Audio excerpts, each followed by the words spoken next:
पंच परिवर्तन की बात आई। पंच परिवर्तन कैसे हो समाज में, परिवार के राष्ट्र में। इसी पंच परिवर्तन की दृष्टि से साधारण सभा में निर्णय किया गया कि महिलाएं, नारी शक्ति, मातृशक्ति हमारे परिवर्तन की वाहक है, जननी है। तो क्यों ना इनके द्वारा एक बहुत बड़ा सम्मेलन किया जाए, एकत्रीकरण किया जाए।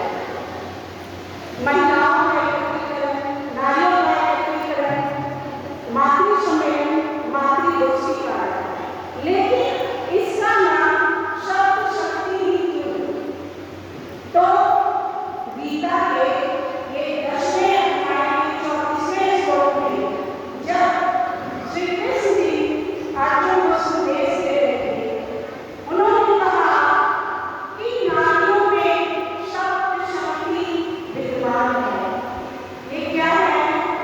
पृथ्वी श्रीवा चोराया स्मृति देवा वृद्धि क्षमा, यानी शब्द शक्तियां नारियों में विद्यमान है। इसको जगाने की, जागृत करने की आवश्यकता है।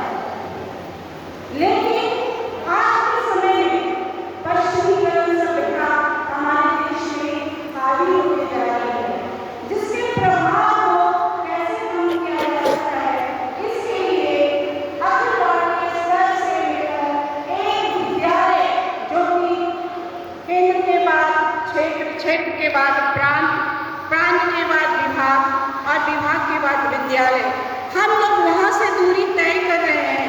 इस सप्त शक्ति संगम का आगाज हुआ है केंद्र से, और ये विद्यालय तक, हर घर घर तक मातृशक्ति तक जगाने का कार्य विद्या भारती कर रही है।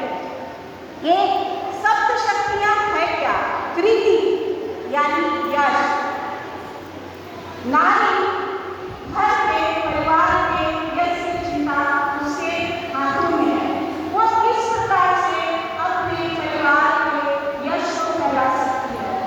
तो इसके लिए वो छोटी छोटी बातों को ध्यान में रखकर अपनी कृति को बनाने के लिए वो उसमें कार्य करती है।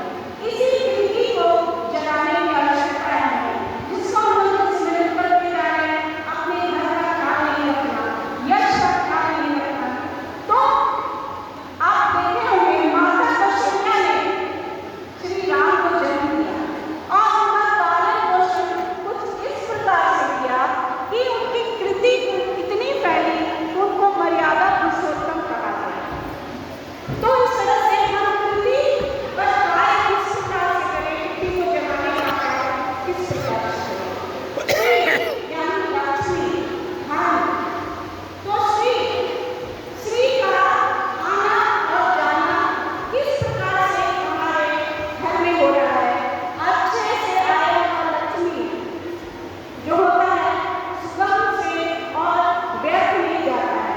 तो इस तरह से श्री का खर्च जो है, श्री को हम लोग कुछ धार्मिक कार्य जैसे कि मंदिरों में दान या फिर गरीबों में दान, इस तरह का कार्य करें ताकि हमारा जो श्री है वो फलीभूत हो सके। वाक, तीसरा है वाक। वाक यानी वाणी। वाणी में उतार चढ़ाव होने की जरूरत है। जहाँ पर कठोर वाणी की जरूरत है, वहाँ कठोरता होनी चाहिए वाणी में। जहाँ मधुरता है, वहाँ मधुर वाणी का प्रयोग होना चाहिए।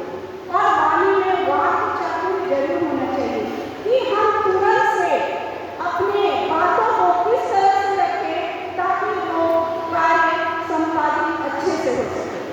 आप उदाहरण देते होंगे, सावित्री ने सत्यवान के प्राण को वापस अपने वाक चातुर्य के दम पे ही लिया। तो हर नारियों में ये गुण है, उसको जागृत करने की आवश्यकता है। स्मृति, इसके बाद स्मृति का स्थान यानी स्मरण।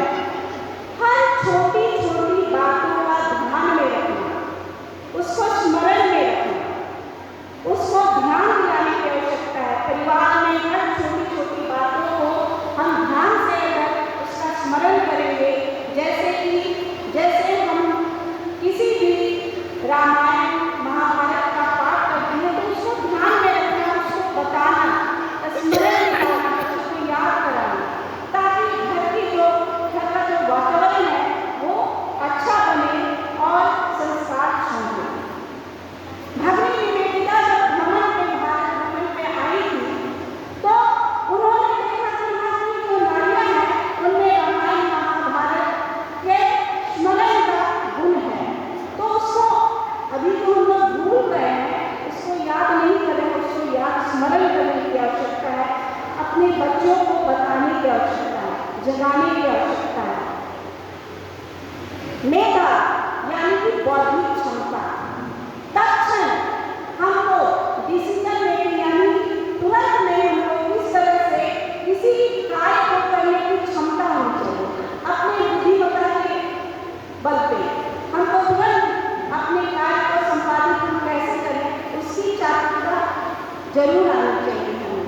तो बौद्धिक क्षमता को विकसित करने के लिए नारी शक्ति को उस तरह का अपने में अपने मानसिक विकास के लिए हम क्या कर सकते हैं, बौद्धिक विकास के लिए क्या कर सकते हैं, तो हम उसका प्रयोग अपने घर से शुरू करेंगे, स्वयं से शुरू करेंगे, हर समाज, परिवार, राष्ट्र तक ये जाएगा। धृति, इसके बाद धृति का स्थान यानी धैर्य। धैर्य नारियों में, स्त्रियों में नैसर्गिक गुण है। तभी तो धैर्य की परीक्षा हो अपने संतान को 9 महीने पेट में रखती है और उसे वो सुखद अनुभूति होती है, वो उससे जरा सा भी परेशानी महसूस नहीं करती है। तो ये धैर्य की परीक्षा में वो सबसे अग्रणी है। तो हर नारियों में ये धैर्य का गुण है। हमें धैर्य से किसी भी परिस्थिति में, कठिन से कठिन परिस्थिति में हमें धैर्य से कार्य करना और परिवार में भी इसका संचार करने की आवश्यकता है, जगाने की आवश्यकता है। क्षमा यानी कि हमें क्षमाशील होना चाहिए। हर नारियों में क्षमा का गुण जरूर होना चाहिए। सबसे पहले प्रथम अपने कलेश को मिटाना। अगर किसी के प्रति किसी तरह का द्वेष, किसी तरह का मन में कोई है परामर्श कोई, तो उसको दूर करने की आवश्यकता है।